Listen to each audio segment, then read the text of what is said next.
What can I say? This was a 442, 4 wheels, 4-speed, 2-barrel, fire-breathing hot rod.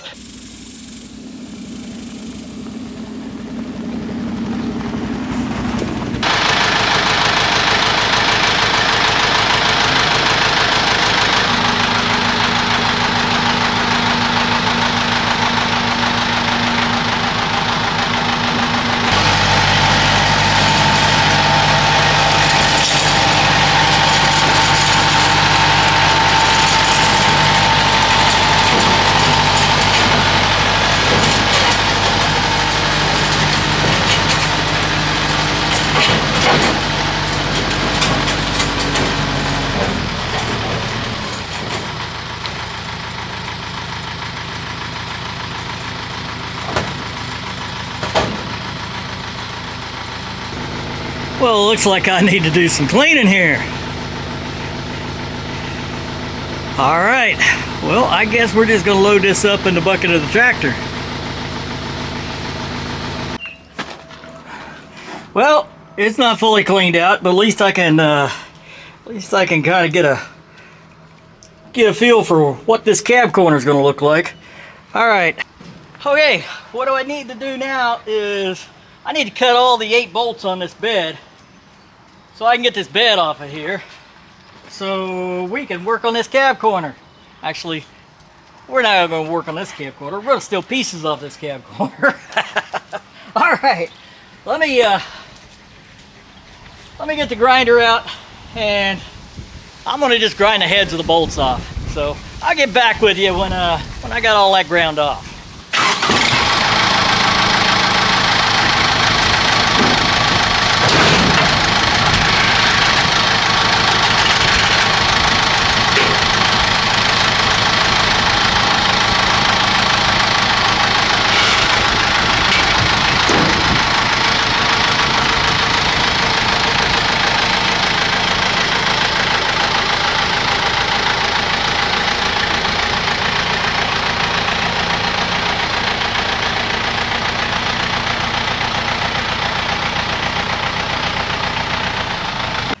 Holy smokes, folks. Let me show you. This was a hot rod now.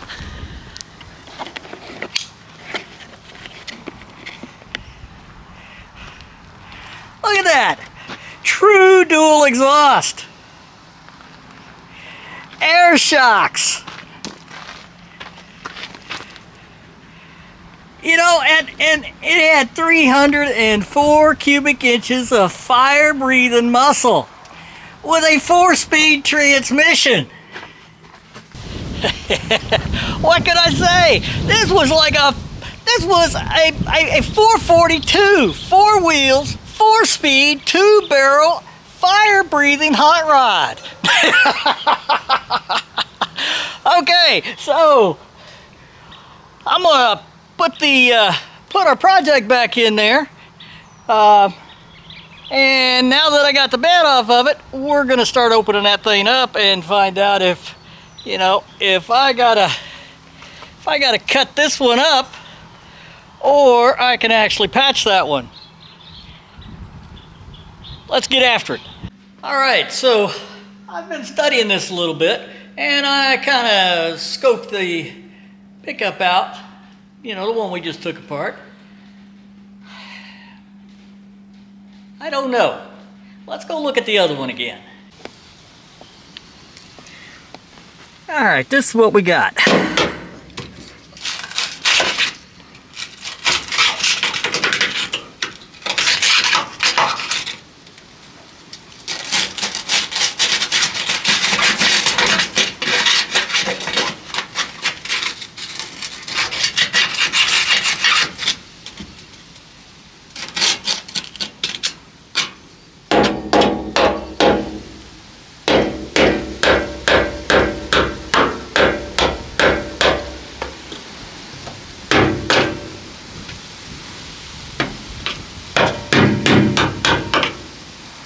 Yep, there's a hole right there too.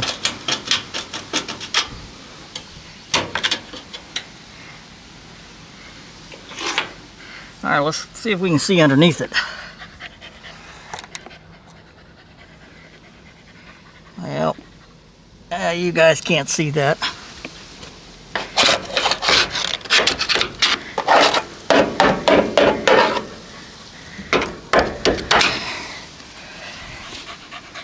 It actually looks like the corner isn't that bad. Daylight through that. And definitely this corner of the floor is better.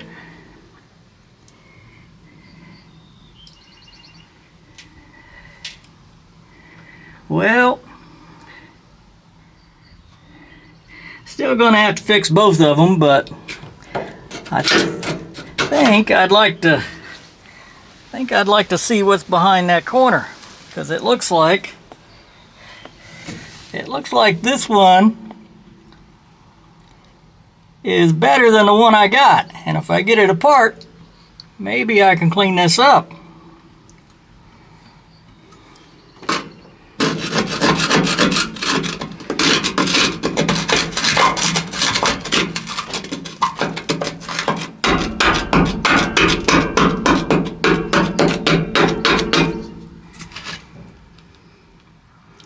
Well, that may be a possibility.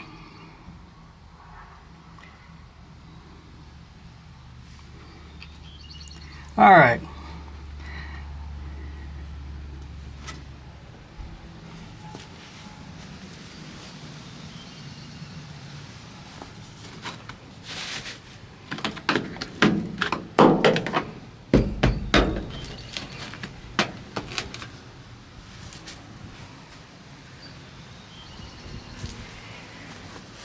Well, I'm half inclined to bring Sawzall and just whack his whole corner off.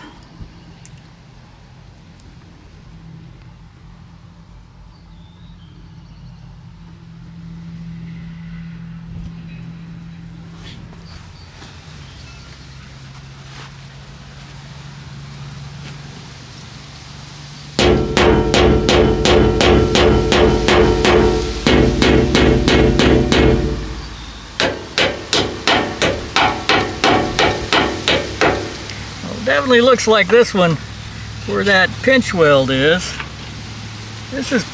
I can expect this to be rusty down here.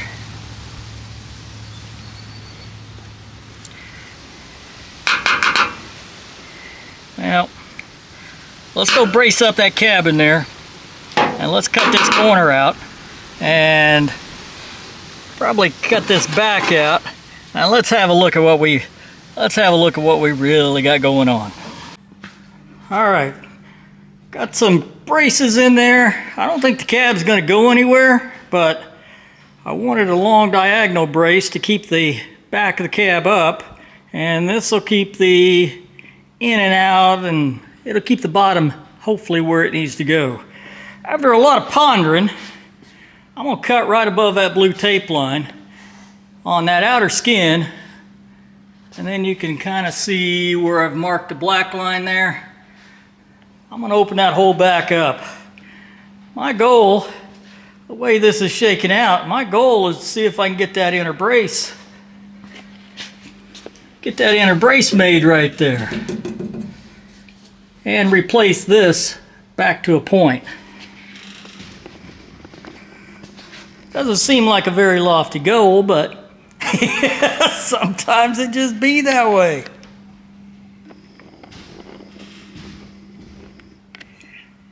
All right, well, let me get the the cutoff wheel out, and let's see if I can make some headway on this.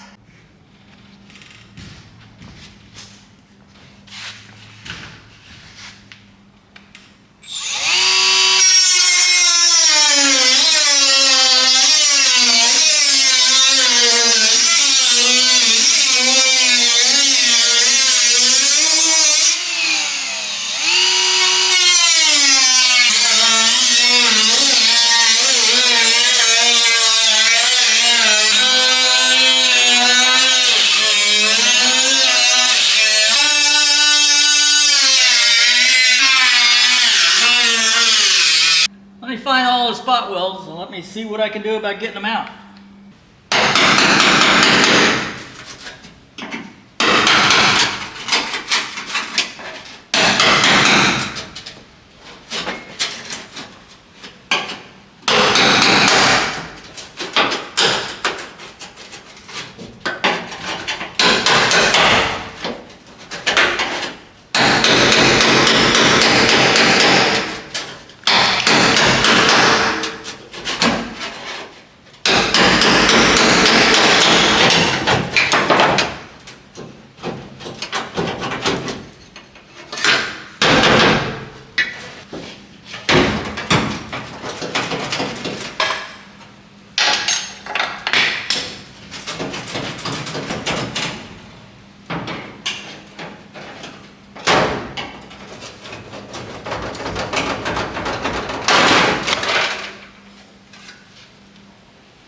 All right, let's see what we got here.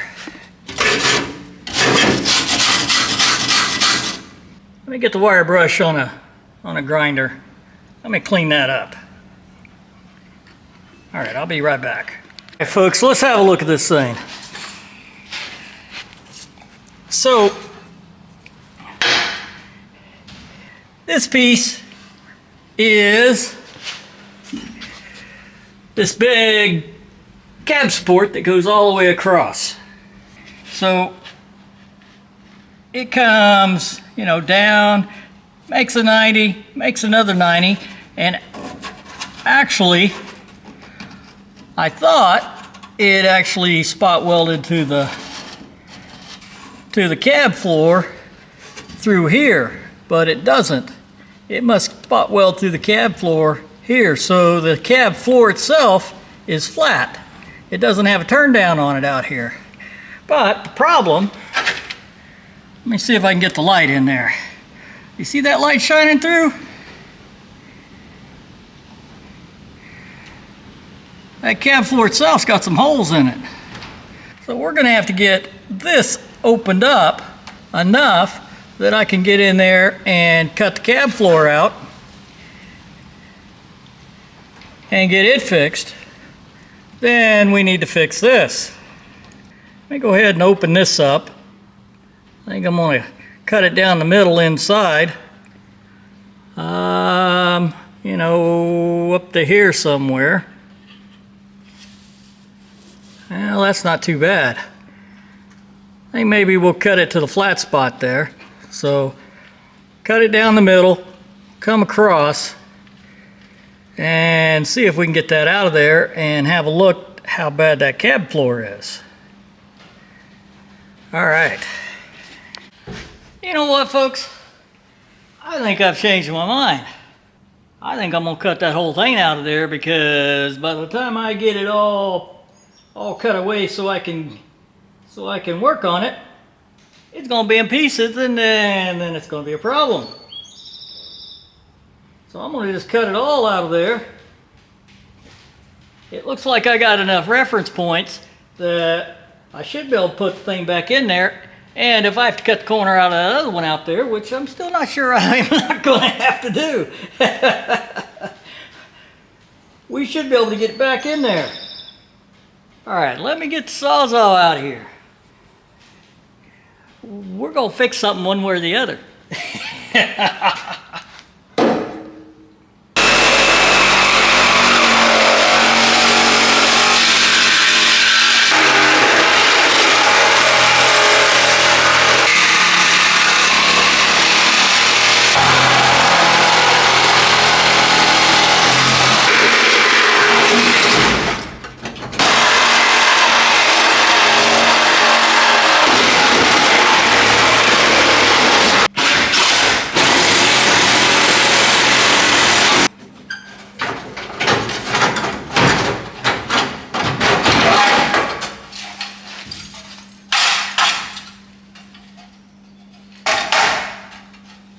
Let's have a look at this. All right, so that actually doesn't look as bad as I thought it was going to. And that looks as bad as I thought it was going to.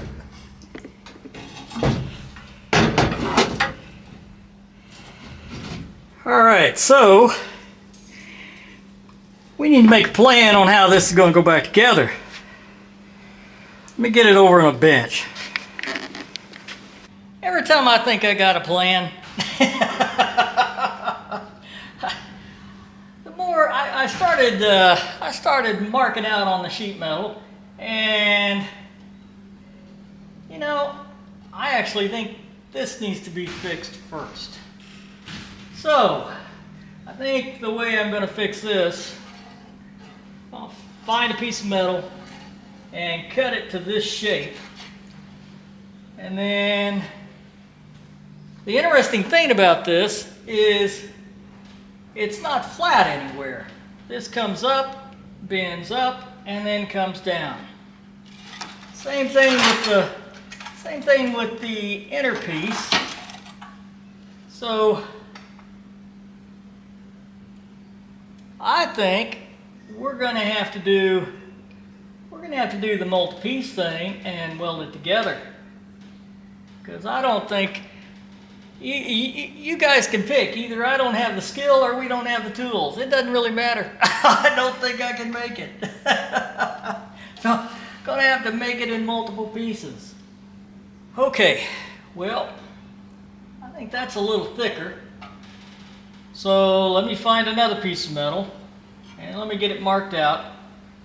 The good news is that doesn't look like it's overly complicated. Just get it marked out, get it cut, and get it welded. All right, let me go find a piece of metal. Okay, folks, well, I got some metal cut, and I was getting ready to, you know, work my way down, putting it on, and then it occurred to me, I need to put this piece back in here, at least get it tacked in there.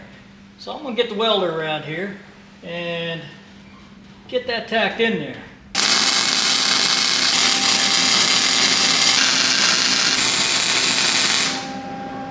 All right, let's see if these are going to be made to work.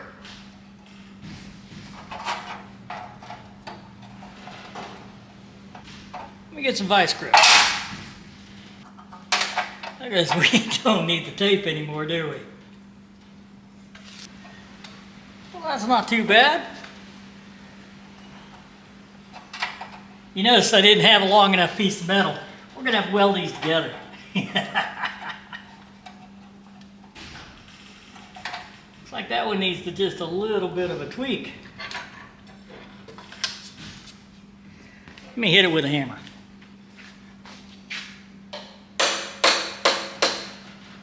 Oh yeah.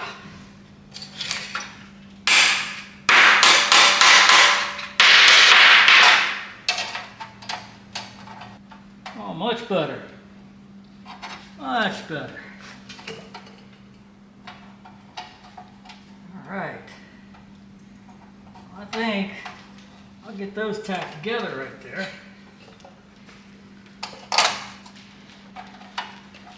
Like I got my little divot a little off, so we'll have to grind that down. Let me get this turned on and let me get this welded together.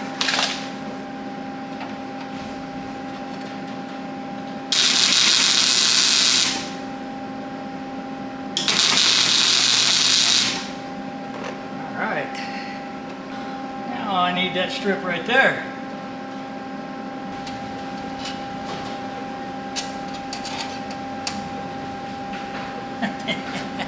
It's never easy, is it? 13/16. All right, let me cut a strip, and then I'll bring you back. Well, I think we're on a downhill slide now, so I need to grind the tops of this, and then we'll do basically a cutting butt. It's kind of thick material to do that, but let me get this ground down so that it's, you know, flush with that. Then we'll bring a zip disc down on the corner here, and then we'll shove it in and we'll weld it. And I think what that's going to mean is at least this top piece is together. Actually, I spoke too soon. We got to fix this side too. All right, let's focus on the other side. Let me get the grinder out. All right, let me cut this out. This is going to take a while.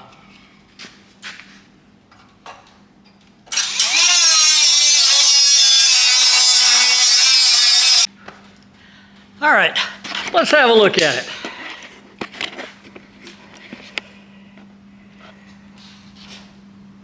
Still, when I get the bottom off of it, I'll go back in and I'll weld this, and then we'll hit this with a flat disc and clean this up. Same thing here.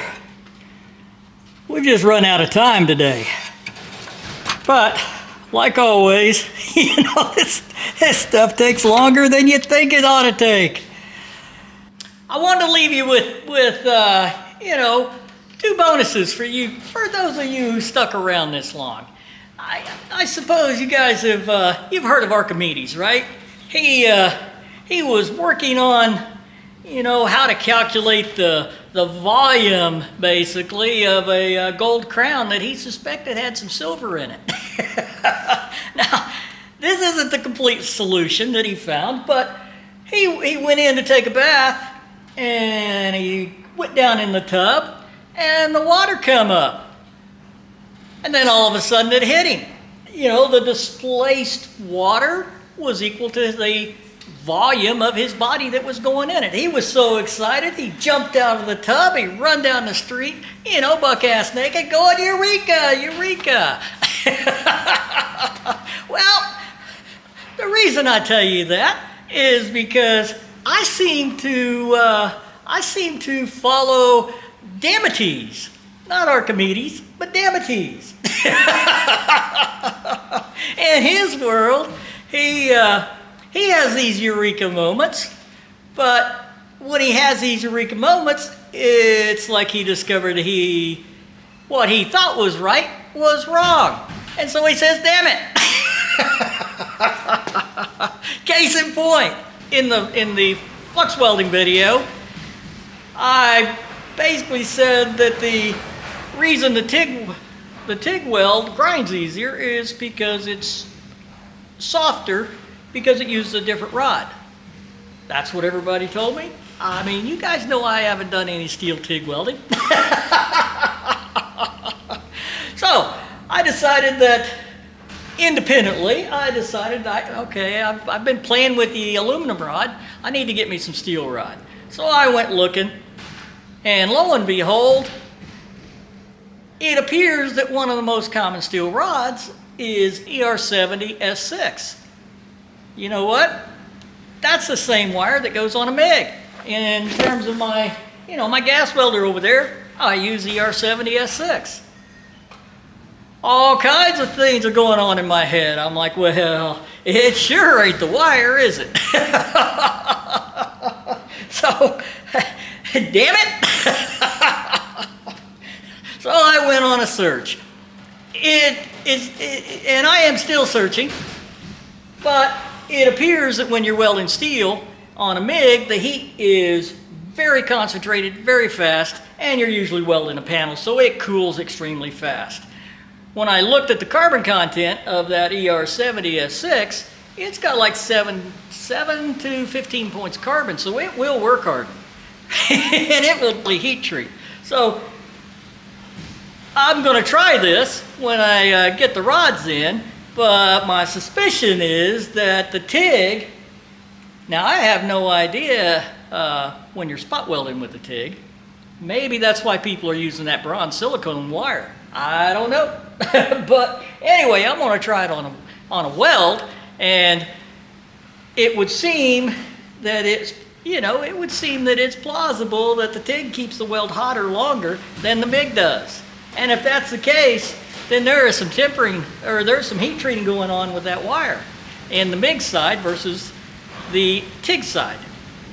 Probably, I guess the easiest way to say it is the TIG actually may anneal that weld a little bit, and the MIG's still going to cool pretty quick. and so it's gonna make it harder. All right, the other thing, yesterday was busy. Let me go show you. I went to Bud Salvage. He had a 4-door post, 1967 Impala 4-door post. As near as I can tell, the trunk lid on this fits the hardtop. At the end of the day, this car's in better shape than the one I drug home. So I was pretty happy about this. In the end, it's kind of, set up like the one I brought home. It's got a few critters that's been living in it, but the sheet metal on this thing's good, and the entire dash is there except for the heater controls. Rockers look good. Quarters are in actually really good shape. So I set this on the hood of the pickup. So I walked around Bud Salvage quite a while. I was hoping to find a couple of fenders for that 57 Chevy. He had a couple, but apparently it's still been picked. So if you guys are looking for old car parts, my son found that salvage yard. He was watching a Mr. Goodpliers video, and Mr. Goodpliers walked around. And while I was up there, the guy said that Puddin and his buddy were up there a couple of weeks ago, so I assume Puddin's Fab Shop's got a video too. Alene, Oklahoma. Been in business for a long time. Started by the grandpa. So there's a lot of old cars out there. Okay, well, as usual, I didn't get near as much done as I'd hoped to get done. Kind of the way it works. If you guys hung with me this long, I appreciate it. If you haven't subscribed, please subscribe. I noticed this morning we hit 4,000 views, or 4,000 watch hours. That's just pretty amazing. Give it a like, share it with your friends. Until next time, when hopefully we get this thing put back in there. I'm Random at Random Rod Shop, and we're out of here.